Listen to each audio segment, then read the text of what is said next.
My name is Mike Perna, 180 Sherman Avenue in Rockville Center here. First, I'd like to thank you all, especially you volunteers on the board. Your jobs are more thankless than even mine as the president of the Rockville Center Soccer Club. Debatable. I'm going to be brief. I just want to state our close position on the letter we sent to the board, and I'm sure the school district has heard all about it, on the perception of there possibly being a pay-for-play situation going on with the girls' soccer team here. And I'm not here to accuse that there is a pay-to-play, but I will tell you, honestly, there is a strong perception that it is. And I'm not looking to challenge the kids who are on the team, who made the team. The kids are kids, and I'm happy for every single one of them that are on that team. And I don't even feel any anger towards the parents who did what they thought was best for their kids by sending them to East Meadow. Our main concern as a club, our board of directors' main concern is if there is truly a perception that it's paid for play, to get on the Southside girls soccer team, our girls program, which has already seen a decrease in players over the last couple of years going to East Meadow, is just going to continue to go down. There's already coaches coming to me in the 4th grade, the 5th grade, the 6th grade. It's horrifying, saying that their parents and their players are saying, in order to play for Southside, I have to eventually move my kid to East Meadow.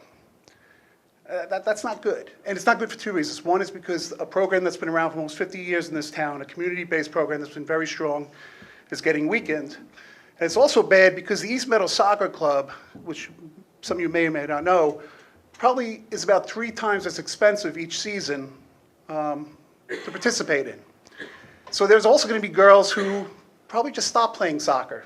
Because why bother playing at Rockville Center if I can't make the Southside soccer team? And my parents just simply can't afford to have me play at East Meadow. Now again, I just want to make everybody very aware of the damage, whatever is going on, the perception, whether it's truth or reality, and that's for you to decide, is having on our program. Okay? I would just like to thank you. Thank you. Hi, Jamie Madden, 385 Morris Avenue. I thought it was a good time for me to speak because I had coached a team that played for Rockville Center, and I met with Mike for 2 years begging for assistance from the club to keep the team here. I have email after email supporting that this happened. We had a group of girls from our town and from out of town who were super competitive, put a lot of time in. We held open tryouts. We had a trainer who had a relationship with East Meadow who was trying to bring us over the year before. When I met with the board, they were like, stay here, we're going to help you. We'll get you players, we'll get you a goalie, this, that, and other thing. I don't mean to interrupt, but we have nothing to do with an outside team. No. I'm just speaking to what Mike is talking about, and the reason for leaving isn't because of a assumed if you go here, you'll play for the varsity team. It was more that these girls wanted to play together as a club team and ended up moving, which we thought was with our trainer, to to East Meadow. And after we got there, the head of the program, which it's a huge program, after the tryout, which again was an open tryout anyone could have gone to, placed us with a coach. Our team is made up of people that go to 13 different high schools. It was not a, hey, come here. If you play here, you'll play at Southside. So I felt it was important to speak to that because that's what Mike seemed to say. And I think he's referring to a lot of the girls that played on my team. And I just feel like that's not a fair representation of what really happened. Thank you.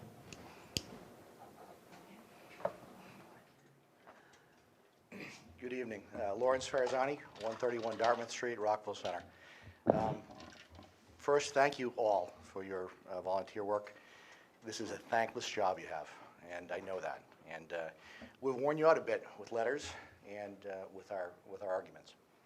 What Mrs. Madden, the wife of Bride Madden Esquire, omitted in this report was the coach that they paired him with was your assistant varsity soccer coach, who took 3 to 4 times the pay per every one of those kids on that team.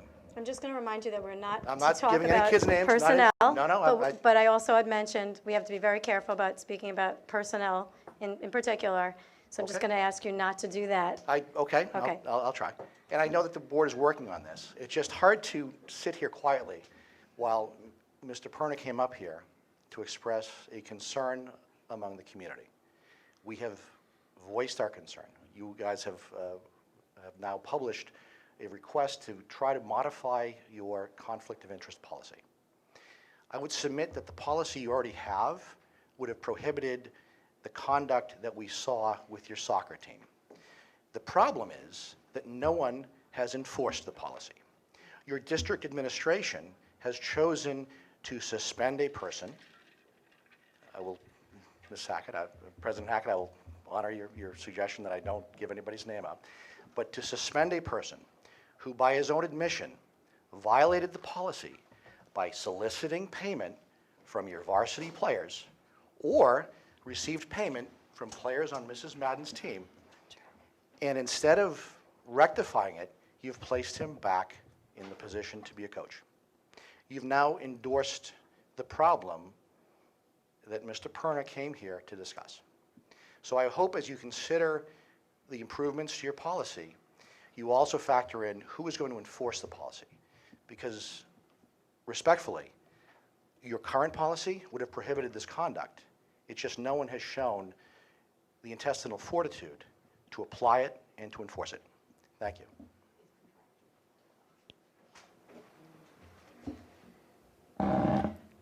Kieran Conlon, 63 Broadway. I do not have a gifted child, I can say that. I have many soccer players. So I wanted to come here today to remind everyone here, and you've all been thanked, and I know it's a thankless job, but I wanted to remind everyone, can we all hear me back there? That coming forward when there is an issue in this town is a very difficult and scary thing. When you stand before a board, be it the town council or the school board, or reach out to the administration, and you are a lone voice, you can feel isolated. Emotions run high when you raise your hand and you point out what you feel is an injustice that is being done. I sat here and I didn't intend on speaking tonight. I came to just support some people here. But I watched people I know come up here and voice their opinions and share their emotions. And the reason we have this conflict is because of failure on the part of the administration to enforce rules that have been in place for many years. These aren't codes of conduct. These are laws in the state of New York with respect to conflicts of interest. I admire and I applaud anyone who's willing to step up and be heard, even if it risks being alienated by others in the community. I have had hesitation in coming forth and speaking to you tonight because of that. I'm very active in this community. I coach. I have young children. They go to this school. But what we have here is not really an issue about soccer. It is a cancer in this school when somebody can reach out and ask for help and ask that a wrong be corrected and feel that they are being persecuted or being attacked. Similarly, when other parents who are innocent, they have children who are on a team, feel that they're being attacked. And the fault lies with the administration in failing to clearly define and enforce conflicts of interest rules, be it soccer coaches, assistant coaches, as it relates to other staff, teachers. They're not making decisions about who makes a team, who doesn't make a team. Clearly, that's a very important decision to many people in this town. But there are rules in place that should be enforced.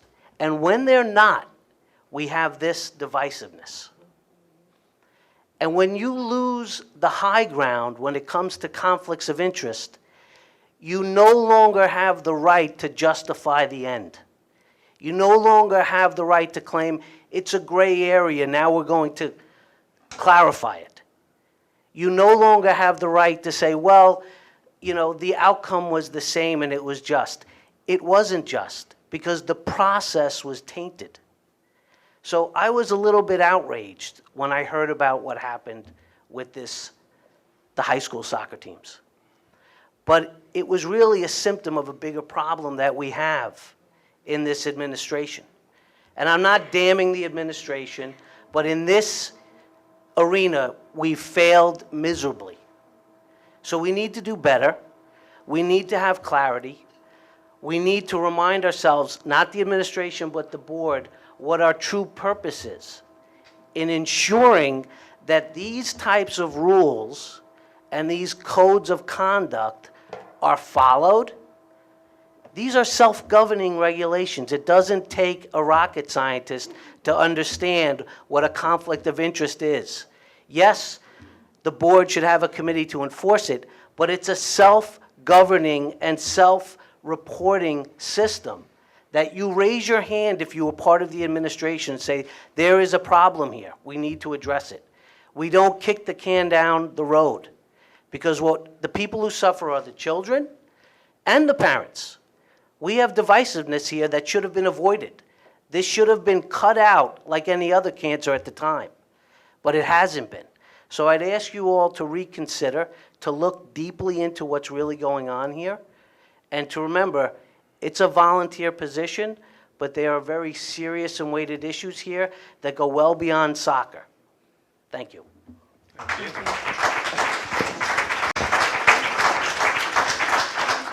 Karen, before you go, just want to say, no one should ever feel persecuted for bringing something to the table.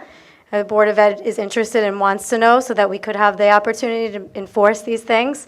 I mean, the Board of Ed does not work in the district and would not know some of these things otherwise. So we want parents to not feel persecuted. That's a very important point you make. That's not the goal here. I mean, I'm not suggesting that the board would in any way. I'm saying this is a very scary and difficult thing to do, to step forward and to raise these issues. And we appreciate that people do that, because we can't be better if we don't have good information. Okay, so sometimes, like I said earlier, things take time, and we have to pull things, and we have to look, and that sometimes doesn't make the past perfect or better, or could have, maybe something could have been avoided, and I understand that, but we can be better for the future, and we do need people to come to us so that we can be better.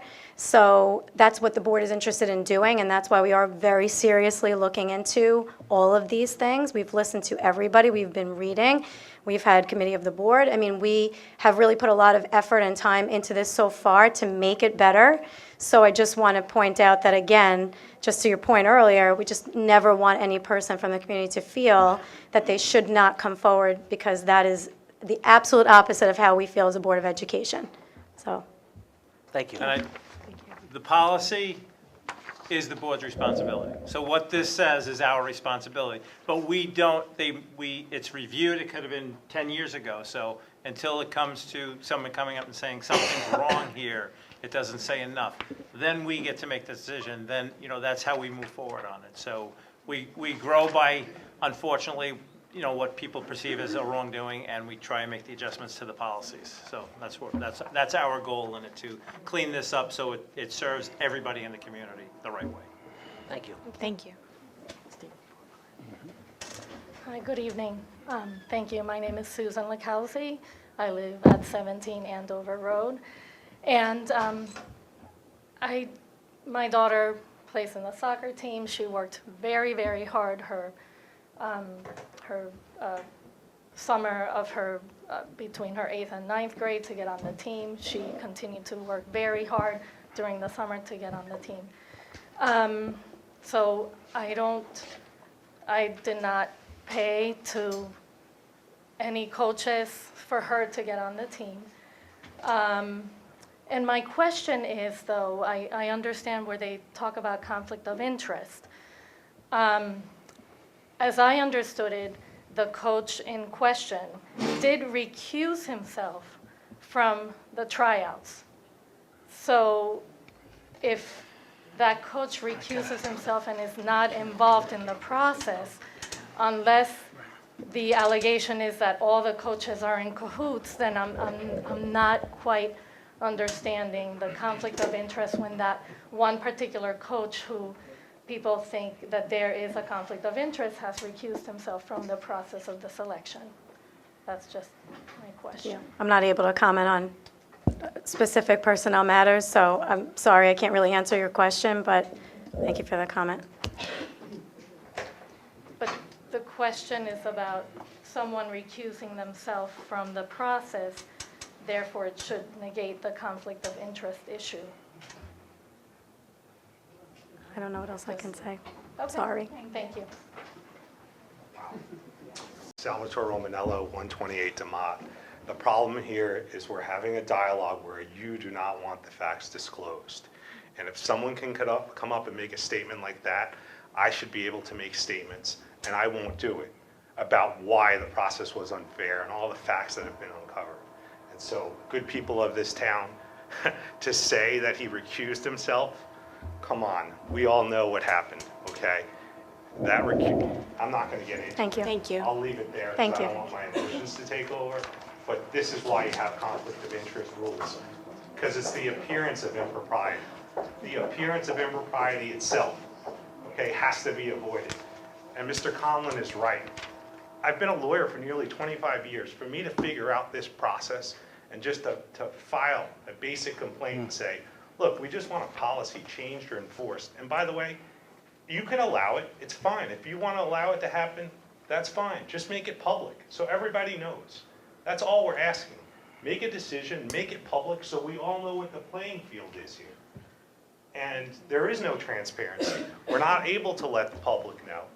And we need this board to make a disclosure one way or the other. This is our rules. We're going to be transparent about it. If you're a chemistry teacher, you can teach your chemistry student, you can accept funds, that's fine. But you have to get out there in front of it and let the public know what your policy is. That's our full intention, and I think you know that because you've been in the process. So again, I'm sorry to ask for time, but we will I do thank that for for your you, time, and we I will know- respond. And I know I thank you. I know you guys get a lot of these types of complaints. I appreciate how much time and effort you put in, but we really need to get to that point. And we agree. Thank Yes. you. Thank you. I wasn't going to speak, Christine Farazani, 131 Dartmouth Street, but I couldn't sit any longer. I have to say, was your daughter on the college tour with the other 6 kids who made the varsity squad with the coach that I'm not allowed to say what his name is all summer long going to colleges? You didn't pay him directly? Okay. Did you pay to be on the team for East Meadow? Yeah, we can't, Right, Christine, I know. I know, It's but we just absurd can't do that I it. have to sit here I- and let these people stand up and pretend that that's not what's going on. And I can't speak about the coach, and I can't speak about someone in power who said something to my child and how my child was treated by this district. It's absurd. It's absurd that the privacy interests of your staff take precedence over the privacy interests of my child, because a staff member got up in front of the entire varsity team and made wrong statements I think that about what happened. nobody's saying you shouldn't speak it. It's the I appropriate. can't speak it because I'm But this not is allowed not the to say appropriate. anything. But Christine, this is just not the appropriate place. You're being recorded. We're Right. Mm-hmm. talking about children. We're talking I about didn't staff. mention anybody's names. But we're talking about kids, and we Right. always have that privacy issue as a concern. So Right. it's not that we're trying to shut down the conversation. Right. But this is a Board of Ed meeting, and we try to temper what conversations we have here. Right. So I But think you know that. The district did allow a staff member, who I won't mention, to address a team, who I won't mention, and say things that were completely inappropriate while that staff member was under investigation by this district. And the things that he said were not only a falsehood, but they came back to bite the girls who might have brought this to your attention, and it was wrong. And yet I can't say anything about that. I'm not allowed to talk That's- about it. Again, that's not true. We're just talking about this not being the appropriate place to do that. Right, right. So I'll sit there and I'll sit on my hands and I won't say anything about I think what's that we've happened. offered that opportunity to speak directly to the right people. Right. And I just would want to protect the kids. It's a little here. difficult to sit in the audience and hear these people come up and say what they have to say and not be able to come back and say what needs to be said. I understand. Thanks. I'm just trying to keep it fair. Thank you. Nicole Dyax, 20 Wellesley Road. I made some complaints as well, and I just want to use a perfect example to you. I just went in with questions about policy to the district, and the answer was pretty much, I'm going to go totally off key with this, ready? Why did Waldman leave the elementary school? Can you tell us why? No. Can you tell me why she left? Or, because this is the exact answer I got to the questions that I asked the district. Can you tell us why? No. Can you tell me why she left? Or, because this is the exact answer I got to the questions that I asked the district, all in a nutshell. About You can't tell us policy? anything. About I policy? asked questions, I went in with 5 questions pertaining to my child and 5 issues that happened, and none of them were answered. So my question to you is, I'm asking you the same question, what happened to Waldman? Let me guess, you can't tell me anything. Yeah, but but you have to understand that there's a legal implication there that we And you cannot have to speak understand, about too, that. you weren't That's at- not a choice. You weren't at Watson Elementary, no offense, I was there for 12 years. If it had to do with stealing and this and that, that was my time. That was money stole from me and my people. And yeah, I deserve a refund, actually. You celebrated her too at one of those events, I want a refund. Because what a waste. I'm saying, yes, I do deserve something. I am a parent. I want to know who she stole from. And I understand would people like to feel know that who way. she- But out of the people of fundraisers again, that I raised. there's no answer I can give you that would not implicate us legally. We cannot speak about personnel issues, especially right At now. least you're consistent, is all I'm saying. I proved my point. Okay, thank you. I don't have a child in the mix, so I could talk about this. My daughter played varsity as well. She worked her bottom off. She played from freshman year through senior year, loved soccer more than anything. Also had dealings with this coach. And you tell us to take it to a private forum. Go to the principal, go to the athletic director, go to Dr. Johnson. We did, 4 years ago. Guess what? Nothing's changed. 4 years ago, there were 2 girls that were on pay to play. They were the captains. The rest of us stayed in Rockville Center. Now there's 12, 15, whatever. I don't even know the facts. But now the East Meadow girls are the majority. So whether you want to say it happens or it doesn't, just because we didn't bring the legality issue, we were swept under the rug. And if you do come to the forefront, there are repercussions, whether you like it or not. So this is what's upsetting. There is no transparency. The athletic director knew about this years ago. And nobody's ever questioned. I haven't heard anything about her. Where is she? Where is she? And if you suspend the coach for 4 games and then you say, we found no wrongdoing, I'm not getting that. Was he wrong? Or was nothing founded? Why do you suspend somebody if there was nothing wrong? Either back it or don't. I understand the transparency. And I just can't understand how everyone's talking in circles, yet no one's really coming to the forefront of what the issue is. There was a pay-to-play situation. It affected the soccer club. It affected the girls on the team. It affected the girls off the team. It's affected families. It's made, you can feel the tension in the room. And like I said, I could speak now. My daughter's 3 years out of this building. I would have never said a word when she was here, ever. I would not have put her or myself in that risk. I have one leaving in June, and I have one more who I don't even know if he's going to stay here because of things like this. The athletic director is out of control. She lets the coaches that she prefers. I'm going to have to ask you not to do that. I'm sorry. Okay, but Just can't do it. Sorry. someone should make her accountable. This is her job. This is her job. We talk about, even just with homecoming, I'm going to give you one simple thing. I'm sitting here quietly. Homecoming was beautiful. We talked about how beautiful the floats were. That's all we've heard. What about the marching band? What about the cheerleaders? What about the football team? Homecoming is a community-based thing. We tend to hone in on one thing and we forget the rest. And for me, now that I'm on my way out and my daughter is not, and I will tell you, my daughter attempted 3 times to make an appointment with Dr. Johnson that never came to fruition. She left here and never played soccer again because of this situation. She plays lacrosse in college, and she was not a lacrosse player, if anyone knows us. That decision was made because she left here so deflated and ridiculed that she will never touch a soccer ball again because of this situation from these coaches, and nobody helped us. We went to Mr. Murphy. He was heartbroken. He said, I don't know what to do. We went to Carol Izzetto. Might as well talk to the wall. And we tried 3 different times to make an appointment with Dr. Johnson, and my daughter left for college heartbroken. So this is something that should change. So when the next 4 years happen, maybe we won't have a repeat of this and there'll be more transparency. I would have never said a word, but this is heartbreaking for everybody involved, and it should be fixed. We agree.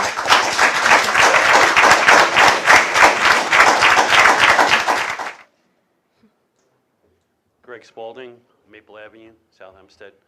Chris, I've seen you play basketball. You're right up there with it. Hi, Mr. Spalding, I appreciate that.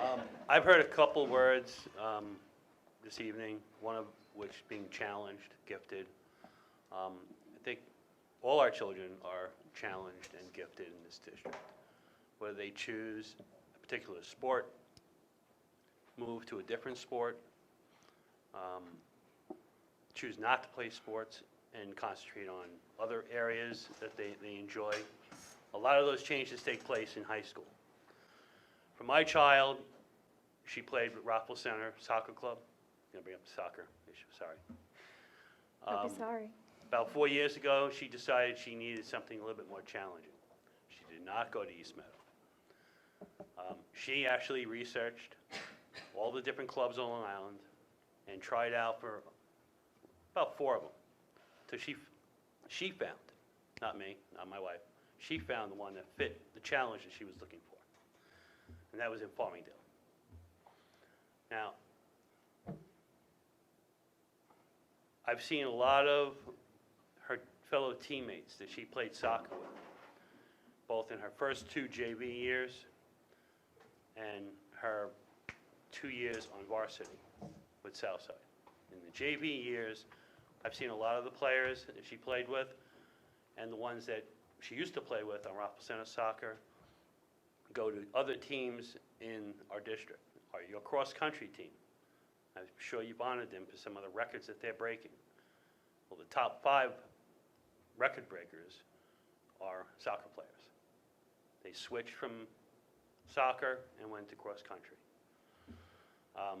There are a lot of outside leagues, a lot of different programs, not just lacrosse, not just soccer, football, tennis. There's many different sports out there, many different travel teams. It's a challenge for not only you guys to develop or make whatever changes that you're looking to make, but I would like you to consider a couple things. I think somebody had mentioned Section 8 had changed the regulations and removed the conflict of interest with coaching from their regulations a while back. 'Cause I didn't see any. I remember there being a section in there, the Section 8 sports, that seemed to have been removed. I would ask you why. Why did they remove that section? Our teams go up against other teams in other high schools. What are their conflicts? Do they have policies? Do they not have policies? How our team is going to go up against another team that has no restrictions. So be thoughtful and choose your words carefully in your policy to understand that, you know, we're going up against teams right now that have like 30 players, and we still have 20. Rockville Center Soccer is a great program. I see them out in the Colbert Field and other fields around Rockville Center, building our community, as well as the Titans, doing an amazing job building our football program, and our lacrosse team. There's a lot of different clubs, and not just teachers that teach and coach. But I know we had an issue a couple of years back where, with our music program, and whether or not that was an issue as far as pay to play.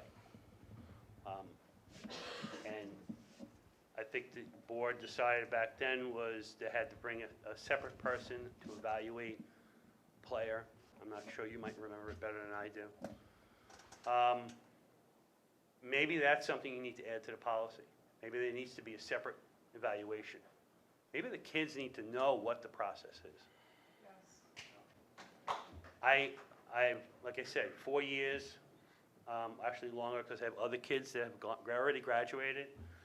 But I think to let them know what their expectations are. We do that, Chris, you do a great job at letting the kids know what their expectations are with the teachers. They let their kids know what they're expected to do and what levels they're supposed to get to in order to achieve going to the next grade. I think our sports program probably needs something, that a guideline that our children know what's expected to be on these teams. What do our other teams that we play, do they have a guideline?